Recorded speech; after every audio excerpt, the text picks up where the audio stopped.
Salut les photographes. Ça vous dit de faire des photos de flaques? L'automne arrive bientôt, il y aura des flaques partout, donc je me suis dit que ça pourrait être une bonne idée de sujet de vidéo avec quelques idées créatives pour photographier des flaques.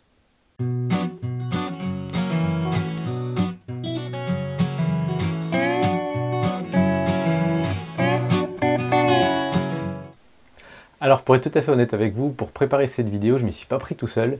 J'ai mis un peu à contribution mes tipeurs. On a un petit groupe Facebook qui est un petit peu une sorte de mini club photo entre guillemets, et on se donne un défi tous les mois. Et si je me souviens bien, en février 2016, le défi c'était les flaques.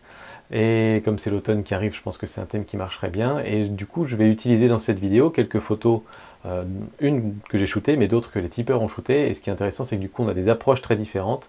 Et je trouve, pour aborder une thématique, c'est assez intéressant. Allez, c'est parti.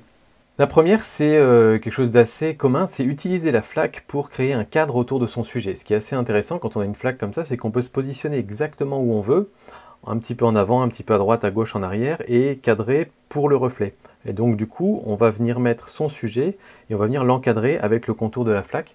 Et du coup, ça crée un cadre naturel, et ça limite un peu les distractions qu'il peut y avoir à droite et à gauche.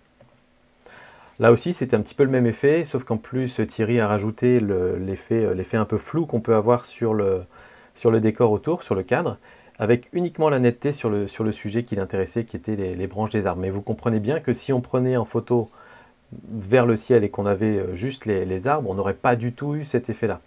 Donc là, c'est une bonne utilisation aussi, je trouve, de la flaque et du reflet de l'eau. Ça, c'est une utilisation par Jeff, et qui, du coup, est encore un petit peu différente. Ce qui est intéressant, je trouve là, c'est que la flaque n'est pas le sujet de la photo. Et le reflet en lui-même n'est même pas le sujet, mais par contre, ça rajoute un petit côté esthétique d'avoir un petit bout de reflet sur le personnage. Et donc, du coup, il a bien utilisé en fait les propriétés physiques et optiques d'une flaque d'eau pour mettre en scène son sujet. Donc, du coup, je trouve que ça marche très bien. Là ici, on utilise la flaque et puis les petites rigoles d'eau pour créer de la texture et venir faire ressortir les blocs. Donc je trouve que c'est aussi une utilisation qui est assez intéressante et pertinente. Et j'aime beaucoup aussi l'idée que le soleil soit parfaitement bien positionné. C'est toujours un peu la même chose. Comme les flaques, c'est tout petit, on peut se balader autour et essayer de trouver le bon angle et vraiment essayer de se positionner comme on le souhaite pour mettre chacun des éléments dans la photo. Et là, les reflets de l'eau, les reflets du soleil dans l'eau, donnent vraiment des textures super intéressantes. Alors celle-là, c'est la mienne. Là, ce que je me suis amusé à faire, c'est vraiment prendre un angle le plus grand possible. Cette flaque-là, vous me croyez pas, elle faisait peut-être 1,50 m, 2 m de long, pas plus. C'était vraiment une petite flaque. Et quand on se met vraiment au ras de l'eau, avec un ultra grand angle, on a vraiment l'impression qu'on est devant un lac, quoi. Et donc on peut vraiment déformer la réalité comme ça et créer vraiment une espèce de, vous voyez, une vraie symétrie avec le ciel que je trouvais intéressante. Alors cette photo-là, ce qui est assez chouette vraiment, c'est que il a retourné la photo. Enfin, je pense que vous l'aviez compris.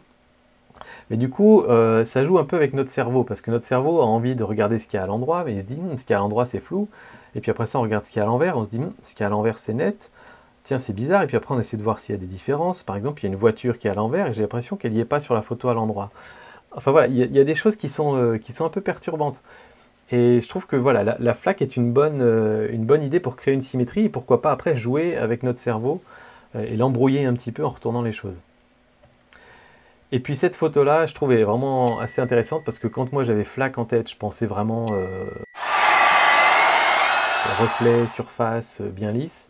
Et puis Dio nous a proposé une photo d'action avec un vélo qui rentre dedans à toute vitesse.